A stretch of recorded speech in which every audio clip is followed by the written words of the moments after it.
Welcome to daily fact. आज हम discuss करेंगे 24 फरवरी 2025 के कुछ इंपॉर्टेंट करंट अफेयर जो कि न्यूज़पेपर्स में मेंशन्ड है। अगर हम बात करें टारगेट या अप्रोच की, तो हम फॉलो कर रहे हैं प्रीलिम्स प्लस मेंस दोनों को एक साथ, यानी कि हम एक इंटीग्रेटेड अप्रोच लेकर चल रहे हैं जिसमें हम प्रीलिम्स प्लस मेंस दोनों के लिए जो है वो करंट अफेयर एक साथ कवर करेंगे। सोर्सेज की अगर हम बात करें तो हम फॉलो कर रहे हैं न्यूज़पेपर्स में द हिंदू और Indian express, and government sites में अगर हम बात करें तो PIB and all India radio. यानी कि हमारा टारगेट सिर्फ और सिर्फ गवर्नमेंट सोर्सेज की तरफ है, क्योंकि अभी अगर आप रिसेंट एग्जाम्स देखोगे तो जो करंट अफेयर जो है वो गवर्नमेंट सोर्सेज में मेंशन है वही एग्जाम में जो है वो पूछा जाता है। अगर आप हमारे साथ नए जुड़े हो तो आप हमारे इनिशिएटिव को सब्सक्राइब कर सकते हैं और साथ में शेयर कर सकते हैं, प्लस चेक कर सकते हैं करंट अफेयर के रिगार्डिंग हमारे जो इनिशिएटिव्स हमने शुरू किए हैं, जिसमें जो है वो हम कंप्लीट 1 ईयर के जो करंट अफेयर है उनको जो है वो डिस्कस कर चुके हैं। प्लस साथ में डेली जो है वो हमारी वीडियो रहती है करंट अफेयर की 15 से 20 मिनट की, जिसमें हम इंपॉर्टेंट करंट को डिस्कस करते हैं। प्लस साथ में हम शुरू करने जा रहे हैं एचपी पुलिस के रिगार्डिंग एक इनिशिएटिव, जिसमें हम कंप्लीट जो है वो बैच शुरू करने जा रहे हैं। अगर आप हमारे साथ जुड़ना चाहते हैं तो आप हमें कॉन्टैक्ट कर सकते हो टेलीग्राम। शुरुआत करते हैं आज की इस वीडियो को। सबसे पहले हम बात करेंगे bay of Bengal inter governmental organisation. याद रखना ये बिम्स्टेक नहीं है, bay of Bengal inter governmental organisation. अभी रिसेंटली इसकी 13th गवर्निंग काउंसिल हुई। ये कहाँ पर हुई है? मालदीव्स में। और मालदीव्स में जो है वो इंडिया ने एज्यूम किया chairmanship of the bay of Bengal inter governmental organisation. इसमें मेंबर्स की अगर हम बात करें या सबसे पहले जेनेसिस की बात करें तो इसका ओरिजिन जो है वो 2003 में हुआ। और मेंबर्स अगर हम बात करें तो बांग्लादेश, इंडिया, मालदीव्स और श्रीलंका, ये चार जो है वो इसमें इंपॉर्टेंट मेंबर्स हैं। देन इसके बाद नॉन कॉन्ट्रैक्टिंग इसमें पार्टीज आती है इंडोनेशिया, मलेशिया, म्यांमार और थाईलैंड। देन ऑब्जेक्टिव क्या है यहाँ पर इसका? तो एक तो सबसे पहला याद रखना है कि जो प्रमोशन करना है sustainable coastal fisheries in the region. जो फिशरी सेक्टर है उसको लेकर जो है वो सस्टेनेबल प्रमोशन करना, सस्टेनेबल डेवलपमेंट फोकस करना, specially in the coastal region, ये जो है वो टारगेट रहेगा। और भारत ने अभी जो है वो चेयरमैनशिप अज्यूम करी है इस ऑर्गेनाइजेशन की, तो याद रखना है काफ़ी ज़्यादा जो है वो इंपॉर्टेंट रहेगा। देन उसका नेक्स्ट है करेंसी बाय या फिर सेल स्वैप। ये आरबीआई का एक फाइनेंशियल टूल है जिसमें आरबीआई क्या करता है? लिक्विडिटी यानी कि मार्केट में जो पैसा है उसको मैनेज करता है। या अगर हम बात करें जो बैंकिंग सिस्टम है उसमें जितना पैसा है उसको मैनेज करता है आरबीआई। इसमें अगर हम बाय फेज की बात करें सबसे पहले तो आरबीआई क्या करेगा? डॉलर, स्पेशली यहाँ पर यूएस डॉलर, उसको बैंक से खरीदेगा in exchange of Indian rupees. तो मतलब जब बैंक को जितने भी बैंक्स हैं उनसे क्या है? डॉलर को लेगा और इन रिटर्न क्या देगा? उन्हें रुपये देगा। तो इससे क्या होगा? मार्केट में लिक्विडिटी जो है वो इंक्रीज़ हो रही है। देन उसको सेल फेज में अगर हम बात करें तो आरबीआई जब ओवर अ पीरियड, ठीक है, जनरली ये 3 साल का पीरियड होता है, सेम जो डॉलर उसने खरीदा था उसको अगेन जो है वो बैंक्स को वापस करेगा। तो जब वो बैंक्स को वापस करेगा वही डॉलर, तो उस केस में क्या होगा? या उतने ही अमाउंट का डॉलर जब वापस करेगा तो उसको जो है वो क्या होगा? आरबीआई क्या करेगा? मार्केट से पैसा जो वापस लेगा। नेक्स्ट उसके बाद है पलमाऊ टाइगर रिजर्व। ये टाइगर रिजर्व जो छोटा नागपुर प्लेट्यू में है ये, और present time it is in Jharkhand, ठीक है, याद रखना। और ये Betla national park, not Belthara, Betla national park का जो है वो ये पार्ट है। और ये पहला टाइगर रिजर्व है जहाँ पर जो है वो सेंसस हुई थी। तो याद रखना ये इंपॉर्टेंट रहता है। टाइगर सेंसस जो है वो 4 साल में एक बार होती है और नेशनल टाइगर कंजर्वेशन अथॉरिटी जो है उसको करवाती है। और वर्ल्ड में जो है वो पहली बार सेंसस इसी जो है वो टाइगर रिजर्व में हुई थी। और ये जो रीजन है ये बॉक्साइट और कोल में जो है वो रिच रीजन है, यानी कि यहाँ पर मिनरल्स में अगर हम बात करें तो बॉक्साइट और कोल जो है वो यहाँ पर मिलता है। नेक्स्ट उसके बाद है भवानी रिवर, ये तमिलनाडु में है। और अगर हम ओरिजिन की बात करें तो वेस्टर्न घाट यानी कि नीलगिरी हिल्स में जो है ओरिजिनेट होती है। वेस्टर्न घाट में हाईएस्ट पीक कौन सी है वो आप कमेंट बॉक्स में बता सकते हैं। प्लस साथ में बता सकते हैं कि नीलगिरी हिल्स में कौन सा हाईएस्ट पीक है, ये भी आप साथ में कमेंट बॉक्स में बता सकते हैं। नेक्स्ट उसके बाद है ट्रिब्यूटरी ऑफ कावेरी। ये जो भवानी रिवर है ये कावेरी नदी की सहायक नदी है। और कावेरी जो है वो ब्रह्मगिरी हिल से निकलती है। ब्रह्मगिरी हिल्स ये भी जो है वेस्टर्न घाट में है। देन फेमस डैम है, ठीक है, one of the world largest dam इसको माना जाता है, भवानी सागर डैम। ये जो है वो आपका इस रिवर के ऊपर है। तो भवानी सागर डैम भवानी नदी के ऊपर है और भवानी नदी जो है वो कावेरी रिवर की ट्रिब्यूटरी है। देन उसके बाद नेक्स्ट है झुमोर, ठीक है, बी नंदिनी डांस, या इसको जो है वो झूमर डांस भी कहा जाता है, ZHUMOR डांस भी जो है वो कहा जाता है। ये एक ट्रेडिशनल जो है वो फोक डांस है जो कि आसाम में परफॉर्म किया जाता है। आदिवासी ट्री ट्राइब्स जो है उसको परफॉर्म करती है, स्पेशली कब, हार्वेस्ट सीजन के टाइम पे जो है इसको परफॉर्म किया जाता है। इसका सिग्निफिकेंस क्या रहता है, एक तो देखो ये यूनिटी को प्रमोट कर रहा है और साथ में cultural pride, unity plus cultural pride जो है वो ये डांस जो है वो परफॉर्म करता है, इसलिए जो है वो ये काफ़ी जो है वो फेमस और न्यूज़ में रहता है। देन उसका नेक्स्ट है 27th western zonal council.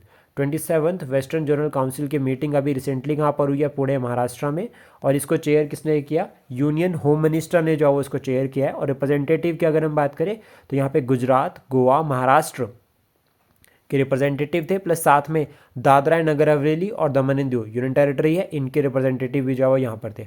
Maharashtra की अगर हम बात करें तो फाइनेंशियल कैपिटल मुंबई जो है वो महाराष्ट्र में है, और महाराष्ट्र की भी कैपिटल है जहाँ पे आरबीआई का जो हेडक्वार्टर लोकेटेड है।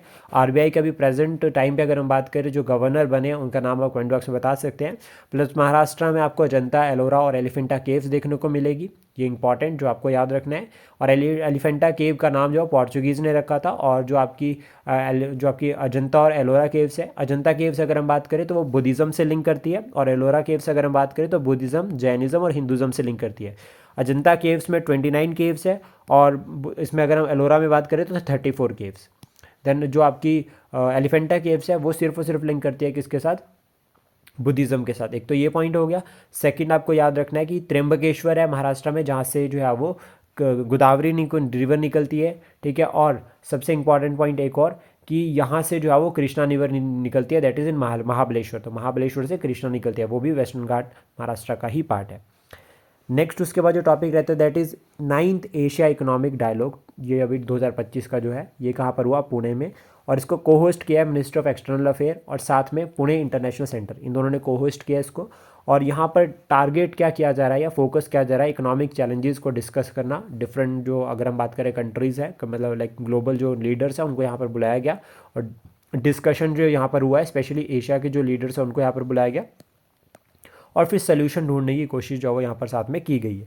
नेक्स्ट उसके बाद है फर्स्ट साउल या सोल भी इसको हम कह सकते हैं, SOUL, ठीक है, लीडरशिप कॉन्क्लेव 2025। ये जो है वो इनाग्रेट करी है प्राइम मिनिस्टर ने कहा पर, न्यू दिल्ली में। और यहाँ पर फोकस किया जा रहा है विकसित भारत। हमारा विजन भी है कि हमें 2047 तक जाओ वो एक डेवलप्ड नेशन बनना है, और अभी हमारा जो टारगेट है दैट इज़ कि हमें 2030 तक जाओ 5 ट्रिलियन जो है वो इकॉनमी बनना है। तो अभी हमारा टारगेट कितना है कि हमें 2030 तक जाओ 5 ट्रिलियन इकॉनमी बनना है, प्लस 2030 तक हमने सस्टेनेबल डेवलपमेंट गोल्स को भी अचीव करना है, जिसमें हमारे 17 गोल्स आते हैं और 169 टारगेट्स आते हैं। और ये जो गोल्स है या फिर अगर हम बात करें टारगेट्स, इसको हम मेंस में भी जो है वो इंक्लूड कर सकते हैं अपने आंसर्स में, पहला पॉइंट। सेकंड उसके बाद हमने 500 गीगावाट एनर्जी का टारगेट रखा है 2030 तक, ये भी इंपॉर्टेंट रहेगा। उसके बाद नेक्स्ट है HKU5-CoV2, ये न्यू बैट कोरोना वायरस है, अभी रिसेंटली कहाँ पर डिस्कवर हुआ है, चाइना में। और कोविड-19 अगर हम बात करें तो वर्ल्ड पैंडमिक, ठीक है, लैक्स ऑफ पीपल जो है वो यहाँ पर जो ड्यूड मारे गए थे इस वायरस की वजह से। और अभी रिसेंटली एक न्यू वायरस जो है वो चाइना में वुहान में जो है वो देखा गया है। तो अगेन जो है वो कंसर्न है हमारे, हम सभी के लिए ये, अगर हम वर्ल्ड लेवल पर बात करें या ग्लोबल कम्युनिटी के पॉइंट ऑफ व्यू से बात करें। नेक्स्ट उसके बाद है SBI ने अभी रिसेंटली जो है वो रिवाइज़ करी है इंडिया की GDP 2025 के लिए फाइनेंशियल ईयर। तो यहाँ पर कहा है कि 6.3% जो भारत ग्रो करेगा। प्लस NSO अगर हम बात करें, नेशनल स्टैटिस्टिकल ऑफिस, इन्होंने भी कहा है कि भारत कितना ग्रो करेगा, 6.4%। GDP क्या होता है, GDP की अगर हम बात करें गुड्स और सर्विसेज, ठीक है, जितने भी जो है वो एक डोमेस्टिक इकॉनमी में जो प्रोड्यूस होंगे इन अ गिवन ईयर, ठीक है, डोमेस्टिक टेरिटरी में प्रोड्यूस होंगे इन अ गिवन ईयर, उसको जो है वो GDP कहा जाता है। और नेक्स्ट उसके बाद जो टॉपिक रहेगा that is national day. Mauritius का जो नेशनल डे है वो 12 मार्च को होता है। 12 मार्च 1968 को जो है वो इंडिपेंडेंस जो है वो ब्रिटिश से जो है वो इन्हें मिली थी।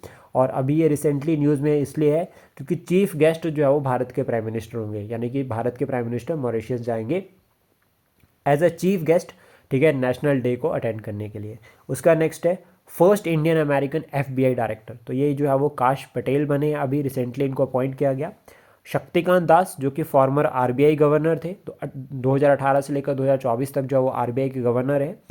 इन्हें जो है वो अभी रिसेंटली अपॉइंट किया गया principal secretary second to prime minister. First अगर हम बात करें तो पी के मिश्रा जो है वो फर्स्ट है, personal secretary first to prime minister. Second अगर हम बात करें तो शक्तिकांत दास जो कि आरबीआई के फॉरवर्ड जो है वो गवर्नर रहे हैं 2018 से लेकर 24 तक। आरबीआई की अगर हम बात करें तो आरबीआई की एक मॉनेटरी पॉलिसी कमेटी होती है जिसमें 6 मेंबर होते हैं। 3 जो है वो आरबीआई की साइड से होते हैं, 3 जो है वो गवर्नमेंट की साइड से होते हैं। और जो आरबीआई का गवर्नर होता है वो एक्स ऑफिस चेयरपर्सन होता है मॉनेटरी पॉलिसी कमेटी का। मॉनेटरी मेजर्स जो है वो सारे के सारे with respect to the liquidity जो है वो आरबीआई की ये कमेटी लेती है। नेक्स्ट उसके बाद गोपाल कृष्ण गोखले के बारे में हम बात करेंगे। तो ये एक विजनरी लीडर थे, फ्रीडम फाइटर और सोशल रिफॉर्मर।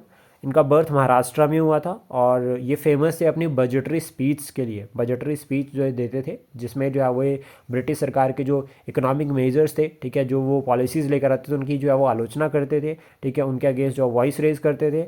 ये मॉडरेट आइडियोलॉजी को फॉलो करते थे, यानी कि जो मॉडरेट फेज है उसमें जो है वो इनकी जो मॉडरेट आइडियोलॉजी है उसको इन्होंने फॉलो किया।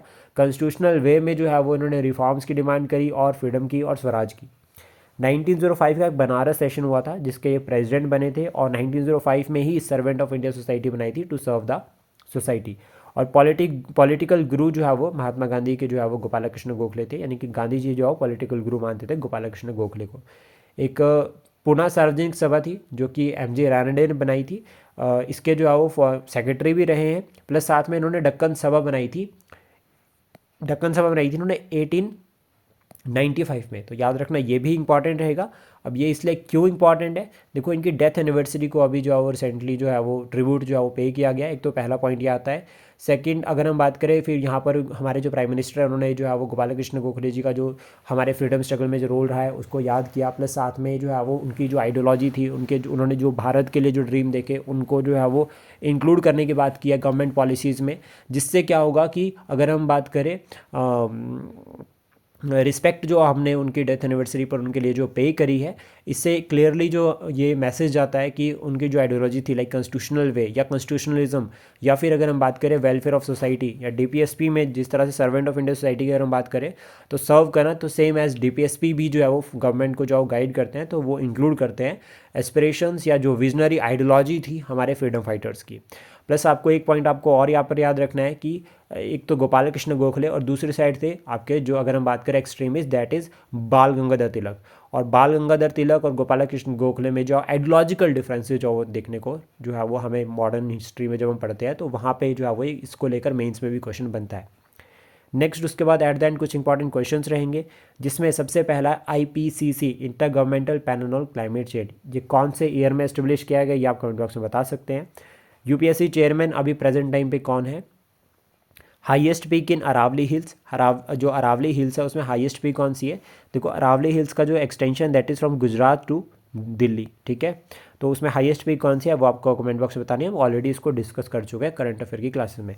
देन उसका नेक्स्ट है CAG, ठीक है, office of CAG mentioned under which article, ये आप कमेंट बॉक्स में बता सकते हैं।